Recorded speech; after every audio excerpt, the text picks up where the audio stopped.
everyone, and welcome to SUNUP. I'm Lyndall Stout. We have a special show for you this week that focuses on caring for your livestock during the summer months. We'll have more in just a moment, but first we're talking with Dr. Rosslyn Biggs, our OSU Extension veterinarian, about some new checkpoints at the Oklahoma-Texas state line. So we're in the middle of summer and we have lots of shows going on for our various livestock species and a variety of other travel. It's important for animal owners to know and to remember that there are requirements for interstate movement. Those are going to be set by the state of destination. In particular, we've had a reestablishment and staffing by our counterparts in Texas that are now reestablishing those livestock checkpoints at the border between Oklahoma and Texas. And so in some states, such as this one in Texas, it requires all livestock conveyances, so trailers, and that includes poultry and horses as well, moving in that way, to stop and have, whether they're loaded or unloaded, stop and have that checked. So at these checkpoints, they're going to review your documentation and make sure that it's accurate. They're going to take a look at the descriptions of the animals, making sure animal identification is present, making sure that testing is done if it is required, making sure that compares to the animal in the shipment. Additionally, we want to make sure that we have accurate documentation, because test dates that aren't valid, that's going to create a problem for our producers. Particularly if you are transporting animals, you need to be prepared with generally a certificate of veterinary inspection and associated testing. There may be, in some cases, vaccinations that are required. And so we want to encourage animal owners to work cooperatively with their veterinarian and plan well in advance, because in many cases, we may have to have a permit, for instance, to go with our certificate of veterinary inspection, which is commonly called a health certificate. We can't always get those permits on the weekend, so spur-of-the-moment type travel can be challenging. So we want to prepare in advance. We want to work with our veterinarian to get these CVIs or health certificates ready to go. We also have to coordinate at times with laboratory testing schedules, so we want to have some lead time to make sure our entry requirements are met. For producers and veterinarians wanting to check to see what the requirements are, they need to contact the state animal health official's office in the state of destination and figure those out. Many are published online on websites. We do give a bit of caution with our websites, though, is in the event of a disease outbreak in particular, those requirements can change. So it's always a good idea to pick up the phone and talk to somebody in person, or get a recent email within the couple of days before you're going to have those documents prepared. And then you can have the most recent requirements to make sure that you have a safe and effective travel into your state of destination. For more information, be sure to visit the SUNUP website.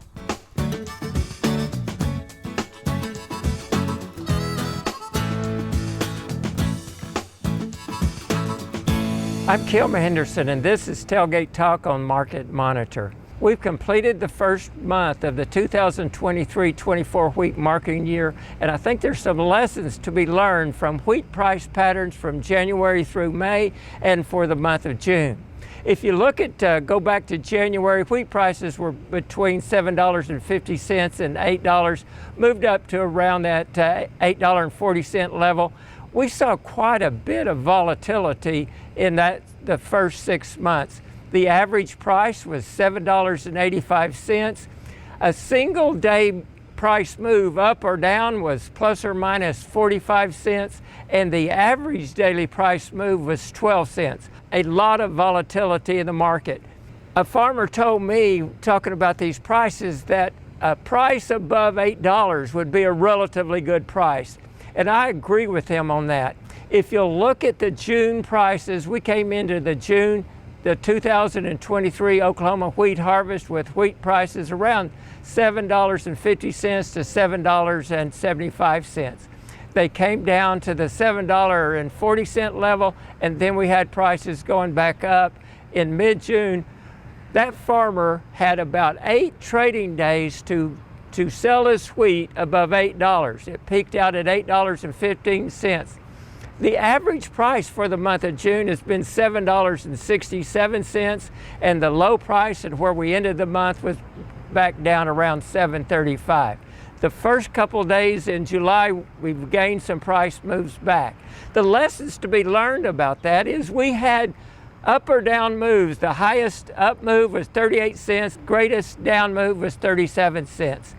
What does this tell you about how to sell your wheat? It tells you that with this price variability, we need to stagger that wheat in the market. Be like that farmer. He established an acceptable price at $8. I think that was a little risky. I might have set it down around that expected average price of $7.75. Remember, the average June price was $7.67. So what's an acceptable price for your wheat that's in the bin going out into the July time period? Write that plan down and follow it. Set some dates and our prices for which you're going to pull the trigger. Write it down, and when you hit those dates or those prices, sell that wheat. Have the discipline to follow that written plan. The market has provided information that will help you sell your wheat. Pay attention to it. Make a plan, set it down. We'll talk more about the wheat marketing strategies next week on Market Monitor. Thank goodness there's been a break in the extreme temperatures we've seen, but we all know that can change quickly, especially in July and August in Oklahoma. Today, Dr. Mark Johnson has some tips on helping your cattle avoid heat stress this summer. Good morning, Oklahoma. Thanks for joining us on Cow-Calf Corner this week. This week's topic is heat stress. It's kind of a timely topic relative to the weather that we've been going through in Oklahoma the past few weeks and our forecast that we've got coming up. And we're going to address a little bit about what we can do to try to prevent it and some of the indicators or when cattle are subject to it. First of all, anytime the temperature is over 80 degrees Fahrenheit, we can potentially see heat stress occur in cattle. The temperature humidity index, something we can look up in a phone app or visit websites to get a feel for, anytime that's over 80, we're at more risk of cattle suffering from heat stress. And in particular, and something that's really hit home in the past 2 weeks in our state, when the night temperatures are not getting below 70 degrees, it does not give cattle time to offload that heat buildup that occurs in them naturally through the day. So what do we get into in terms of management, things we suggest as far as best management practices to try to avoid heat stress in cattle? First, if we have to work cattle, if we're going to be handling or sorting on cattle, we need to be doing that as early in the morning as possible. Now that leads to the question, could we wait till nighttime when the temperatures cool back off a little bit and potentially work cows then? Not as good an option as doing it in the morning because cattle have built up heat all day long. So even as those night temperatures start to fall, cattle are still dealing with heat load at that point, which makes it a far better idea to be doing it in the morning. Second thing, we need to provide ample amounts of clean water, cool water when possible, and even give some thought to, is there shade over automatic waters? Is our water coming out of a source that gets an opportunity to soak up a lot of sun and warms up itself? Because as the temperature of water goes up, we actually see water intake decrease in cattle at a time of the year when it's warm, and their water intake needs to increase for the sake of helping them cool off and offload that heat buildup. So ample amounts of water, keep that water as cool and clean as possible, allow ample water space is going to be important to alleviate heat stress in cattle. A couple other things. Shade. We need shade for cattle at this time of year, particularly black-hided cattle. Airflow can be very important at helping cattle have a little bit of evaporative cooling. Cattle mainly get rid of heat through respiration and that process, but airflow is really critical to avoiding heat stress. If we've got anything up from the winter when we were trying to block wind, whether we've got hay stored somewhere or maybe even just tall forage beside areas where cattle are going to shade up. So some basic management practices, work them early in the morning, provide ample shade, provide ample water, and do anything we can to eliminate windbreaks so that there's some airflow through. I suppose if given the option, cattle are going to catch a little more airflow at higher elevation than they are down in valleys. So if we're putting in some kind of a shaded area, give thought to where you're going to locate it. If you are dealing with something that is mechanical shade that you're going to move into pastures or grazing paddocks, the orientation of it can be helpful relative to if it's in a low spot, helping that dry up so that sun hits it more time of the day. So a north-south orientation versus an east-west is something to give consideration to. Just some tips on heat stress, how to try to avoid it, and thanks for joining us on Cow-Calf Corner. A few weeks ago, we talked about the economics of the Oklahoma Gold supplementation program during late summer on growing cattle. Recently, I had an email from a producer in Osage County that asked the question, well, how might that supplementation program benefit my replacement heifers? This producer felt like his heifers were behind this year, and he has a fall calving program, and he intends to breed his heifers in November. It's interesting, our fall-born heifers this year are lighter than they normally are this time of year also.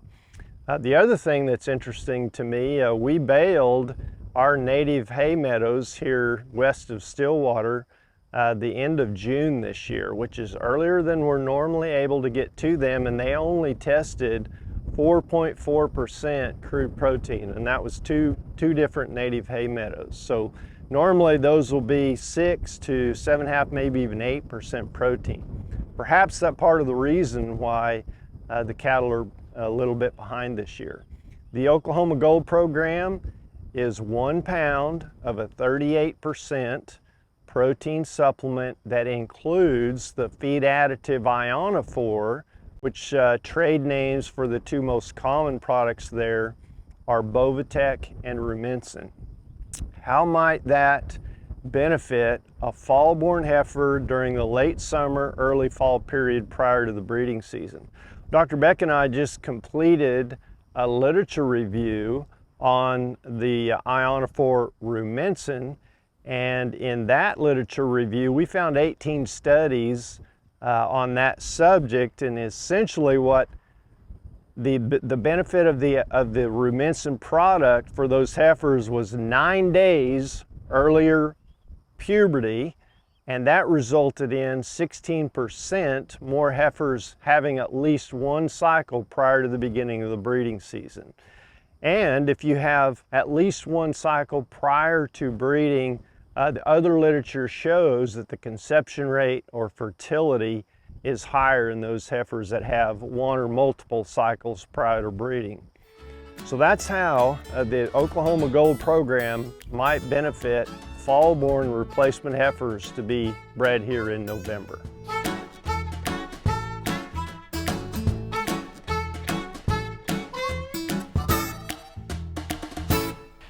Good morning, Oklahoma. Welcome to Cow-Calf Corner. Well, to summarize the past year's weather, we've had long-term drought. We had good moisture in the month of May. We've had intense heat for the past few weeks with prevailing southern winds, and we find ourselves in a flash drought.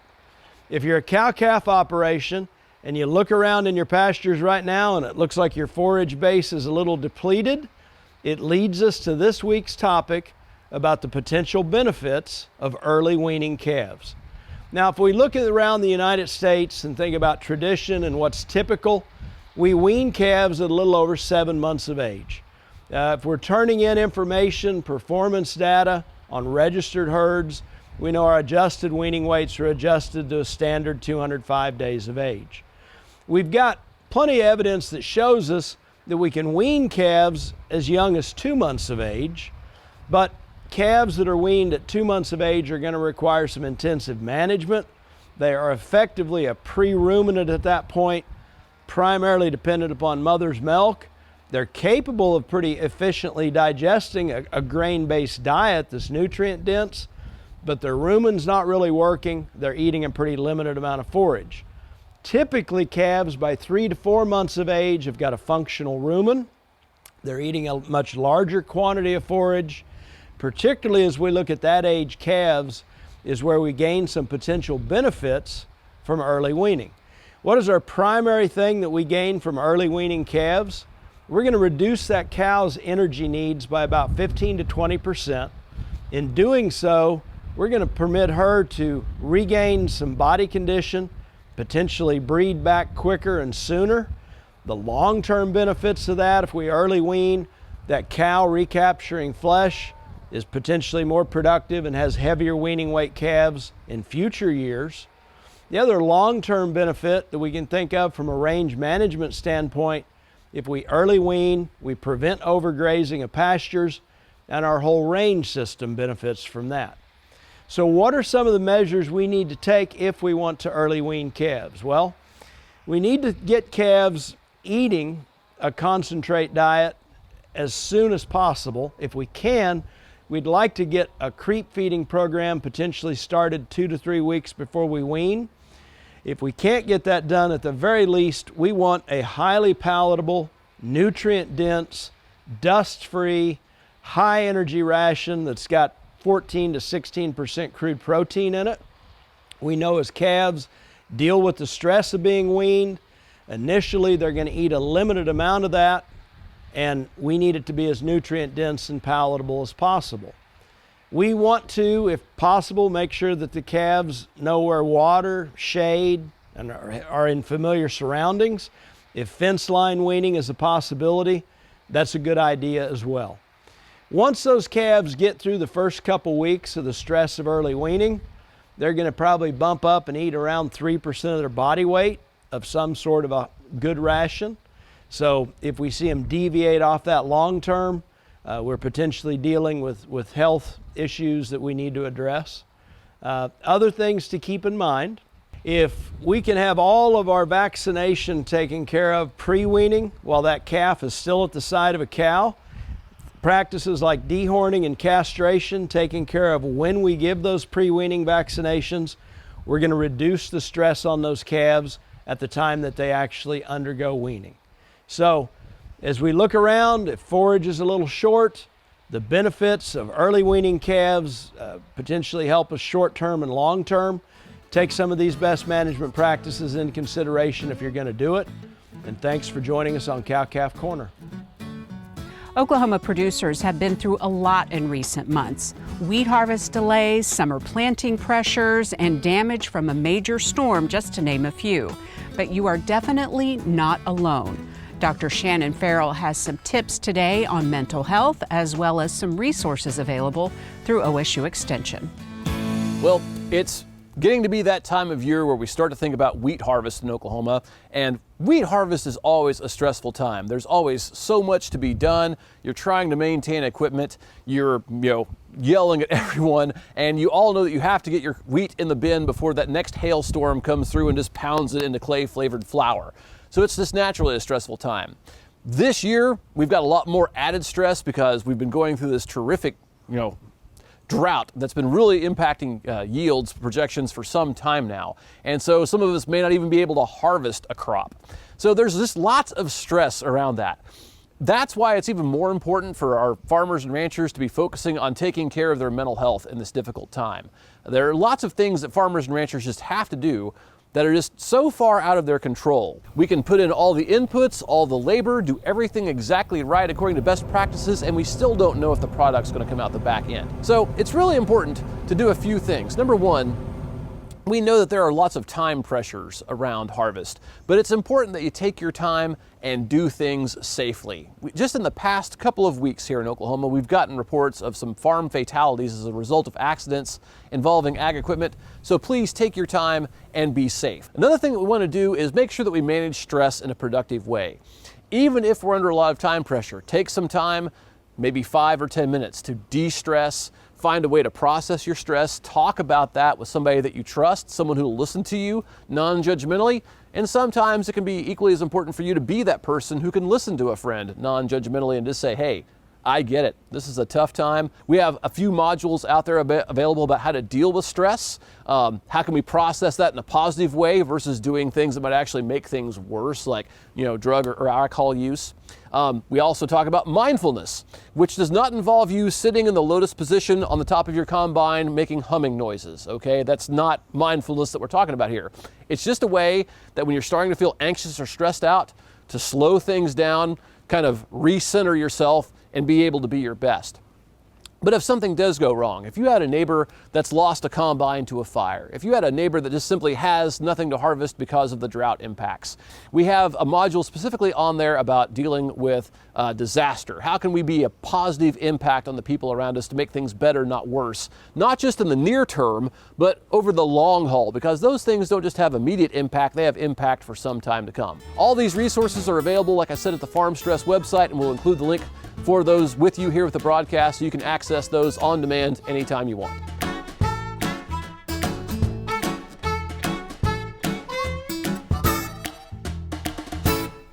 Curly dock is a toxic plant that grows here in Oklahoma. There's actually quite a few different types of dock, but curly dock is the one that's most widely distributed across the state.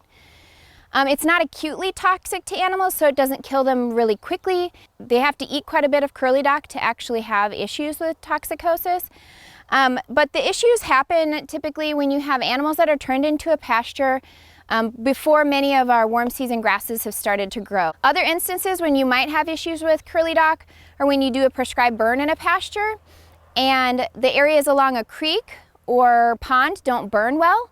This plant typically grows in those types of habitat, and if it doesn't burn up and it's one of the only plants that's still remaining after the fire, you can have animals that end up consuming it, and quite a bit of it, enough that can really be a toxic issue for them.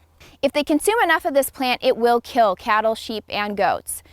You can identify curly dock by its growth form. So it has these long, narrow, really wavy leaves, as you can see here.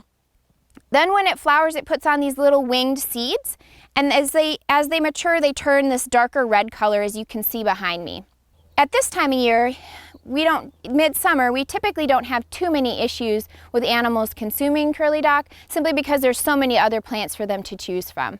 If you're going to control this plant, the best time of year to do it is when it's small, early spring. Typically, you want to spray it with herbicide before it's 6 inches tall. 2,4-D and metsulfuron-methyl are two really excellent, inexpensive herbicides that effectively control curly dock. A good thing to do at this time of year is note where you have this plant growing, so then next year you can go ahead and kill it when it's small. This plant is perennial, so in the winter it will die back to the ground, but it will regrow from that same plant. So you'll have the same plants growing back in the same location year after year. Finally today, SUNUP's Curtis Hare takes us to a workshop that helps people learn how to deal with the widespread loss of livestock. When you walk out of here over the next 3 days, you've got to be able to understand what all these bullet points mean. Oklahoma State was involved in developing a Train the Trainer workshop, and this Train the Trainer workshop was focused on how you manage animal mortalities.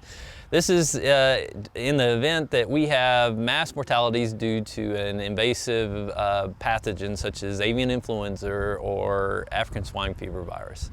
And so we developed this workshop in conjunction with the University of Maine Extension, as well as USDA and others within the state of Oklahoma, including the Department of Ag. And essentially the whole goal of the workshop was to have people on site that knew how to manage animal mortalities. And you might not think of this like, well, you never have enough animal mortalities to really need to manage them. Well, in the event of a pathogen coming in, you have to manage these mortalities because those animals have to be managed in a way that they're not going to spread that pathogen. We've been very, very fortunate in being able to put on a schooling here, and it's been a big collaborative effort with a lot of industry and the university. Gary Stone is a field veterinarian for the Oklahoma Department of Agriculture, Food and Forestry. He says a Train the Trainer workshop like this one is essential. We are bringing people together to get them trained in the incidence of a catastrophic event that might occur it's not a matter of if it will occur, it's a matter of when it occurs, and we just need to be prepared. And so this is a great training. You know, one of the most unfortunate things when a pathogen, especially a foreign agent pathogen, comes into our large animal facilities is that you have to depopulate those. And so essentially what happens is we have all these approved methods, but not every approved method is very well understood. Attendees of the workshop not only learn about these methods in a classroom, but also get the chance to get a hands-on experience. What we have here are 5 different compost piles that are used for one of the training programs that we have going on. Bill Seekins is an associate with the University of Maine Extension, and today he's teaching trainees how to properly set up a composting station. Well, actually, almost anything that was once part of a plant or animal is potentially compostable. Okay, the thermometers are used to indicate how much biological activity is going on in the pile, because the more biological activity, the higher the temperature comes in the pile. The hotter the temperature, the better chance you have of killing pathogens. Whenever we're dealing with any of these events, it's many people from many different agencies and universities and industry that have to cooperate to deal with these events. And so this cooperative effort that's going on now reflects that kind of effort that's necessary to deal with these big events. We have to remember, Oklahoma, really, we're an ag state. We've got a lot of agriculture here, and this is about secure food for our population and feeding the world. We have to remember agriculture is very, very important to the security of this nation. In Payne County, I'm Curtis Hare.